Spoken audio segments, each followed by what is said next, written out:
Good evening and salutations, my GH fans. Okay, so let's get some scenes out the way. The scene with Charlotte and Dante visiting Lulu, what was the point of that? Unless they're actually going to bring back Lulu, which I don't think that they are, I already feel like it's a bloated cast. There was literally no point to that scene whatsoever. It just wasn't. It did nothing for me personally, and I just felt like it was entirely pointless. Now, the scene with Christina and Molly was another scene that was pretty bad.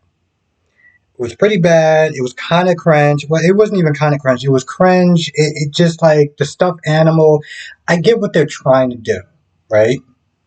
Because Molly was literally acting like a jackass, right? Well, Christina was just there trying to help. So this scene is supposed to try to reignite that sisterly bond, especially given the two new, actresses on the show. It's like that's what it's supposed to sit there and I guess represent. And so I get it, they say a bunch of compliments to each other, which went on for way too long. But then, Molly tries to give Christina some advice because, she is doubting herself. She's starting this project and she feels like she's getting overwhelmed, like she can't do it. So, Molly's like, why don't you take some classes, talk to some people, really kind of, dig your heels in this. Like, you can do this, have faith in you. So, I guess they were trying to pull off some sort of full house moment, but like, it just, eh. Now, a couple of interesting things about the scene with Laura, Valentine, and, well, we'll just call him whatever this guy is called with a gun, is that one of the things this guy said was that he bought the house, right? He bought the house, but yet you still have stuff that's covering the furniture. So, like, that doesn't really make a lot of sense. Anyway, Laura's able to sit there and because, first of all, who came out and just put the gun on him? Laura being Laura,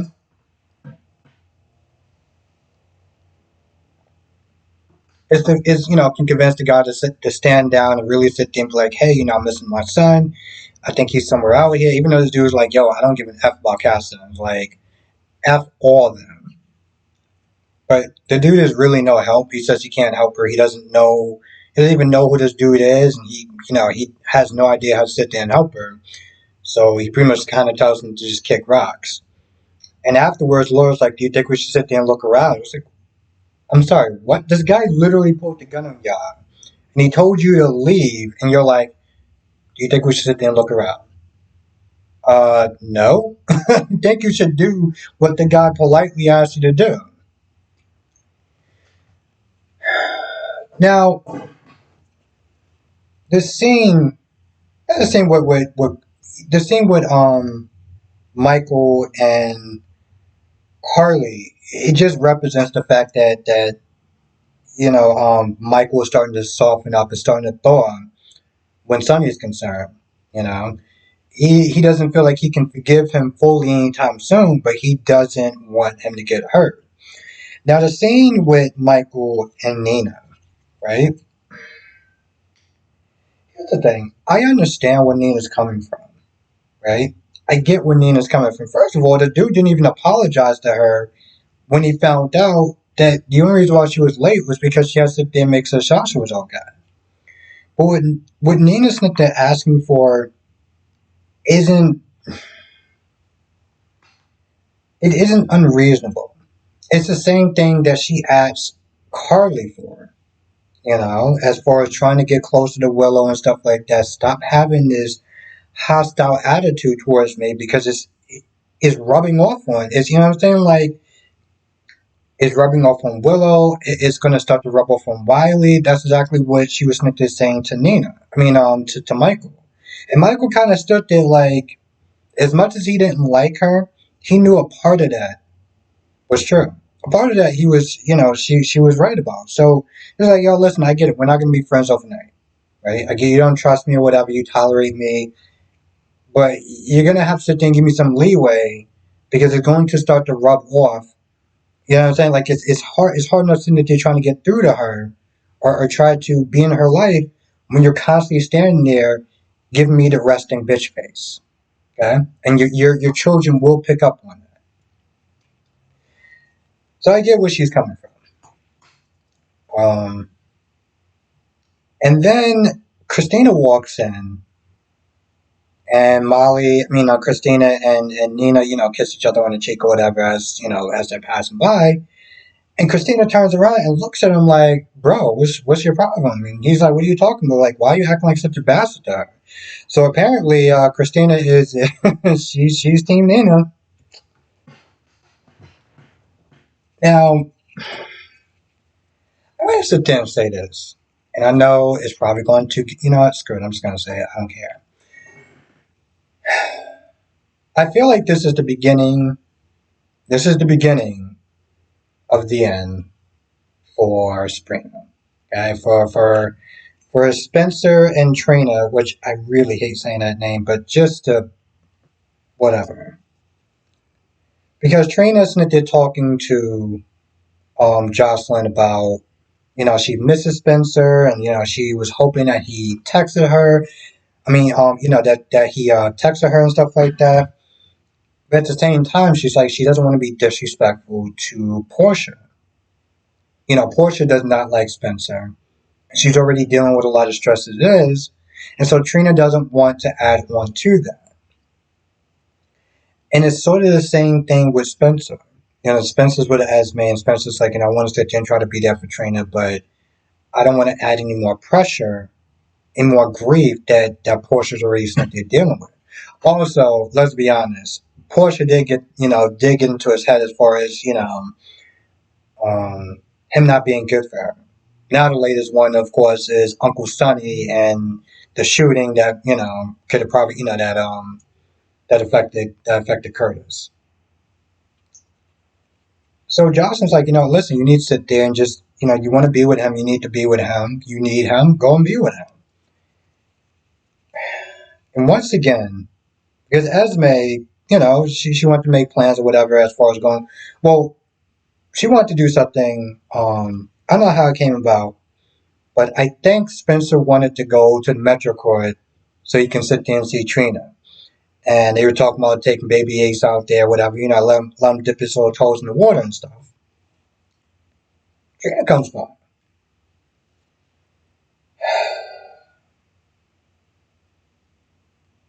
She doesn't call. She doesn't text. She gets to the door, and she's like, hey, I'm sorry for just coming by unannounced. Again? Really? The first time? Okay, fine. I have this whole thing about people just showing up unannounced. Like, I don't,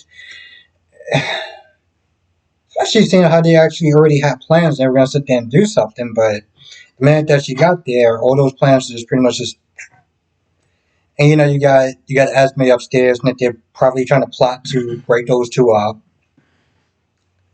And Trina's not there talking about how they got to keep the relationship on the low because they don't want to sit there and upset Portia.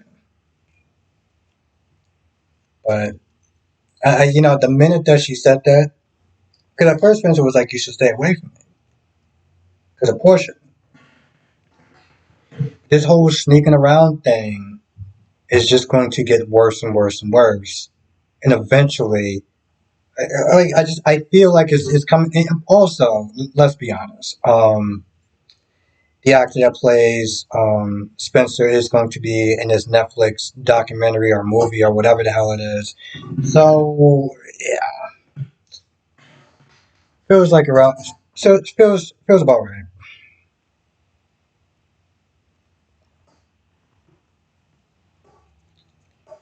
Um, so Betty did not make a good first impression with Jocelyn, right? Because Betty's not there watching Avery. And Jocelyn comes by, and Jocelyn, introduced herself to Betty and stuff. And it's like, oh, that's my sister. And the way that Betty put it basically was saying, no, I'm pretty sure I know Sonny and his kids so far. Like, You're not one of them. So you're just pretty much just a liar at this point. Now, granted, they were very piss poor choice of words, and after Avery explained, oh yeah, that's my sister and stuff, and Betty says something along the lines of, oh, I haven't really had a lot of time to learn a lot of, like the family's names and stuff. And Jocelyn's like, oh, it's not going to matter. You're probably not going to be there that long. I was like, oh shit. Okay. I was like, oh, okay, all right, Josh. Um, Now, eventually, at some well, while that's going on, Ava is pissed at Sonny. She's like, "How could you sit there and allow this woman to be around our daughter?" And I understood that people were kind of upset and kind of concerned, like, "What are you doing? Why are you putting Avery with this woman?" But Sonny, Sonny's sitting there looking at us like it's giving this woman a false sense of security. Plus, they're gonna, he wants to sit there and use her to find out who the real boss is because he knows it's not Mason. He know that Mason's sitting there taking orders, so it's better to let her think that she has the advantage because there was a bit of a side eye that Ava did. I mean, that Betty did get Ava, like she's still in charge and whatever. So that's literally what Sonny Smith they're doing. I thought that Sonny was gonna sit there and let Carly know what was going on, but he didn't. He said that he will if he has to, but I don't see that happening. And by the time it really does come out, it's going to be towards the end anyway. But yeah, it's not going to be anytime soon.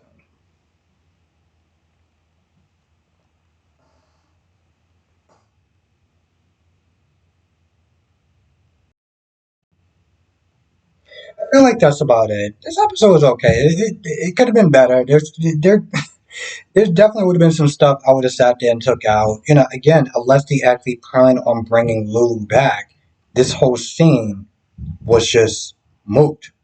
Literally was moot. And as far as the Christina and Molly thing, eh, I get where they were going for, but I'm not gonna lie, it was just kind of annoying to sit there and listen to for like 20 something minutes. Um, anyway, with that being said, I feel like that's about it. If I forgot anything, you know what to do. Come to the live stream tonight, 8 p.m. Eastern, 5 p.m. Pacific. We'll sit there and go. We'll sit there and talk about all the soaps, GH, B&B, YNR, Days. Um, yeah. Any sort of announcements I gotta sit there and make, I'll make it tonight. So yeah, with that being said, I'm gonna go. Thank you for watching. Stay safe, and I'll see you in the next video.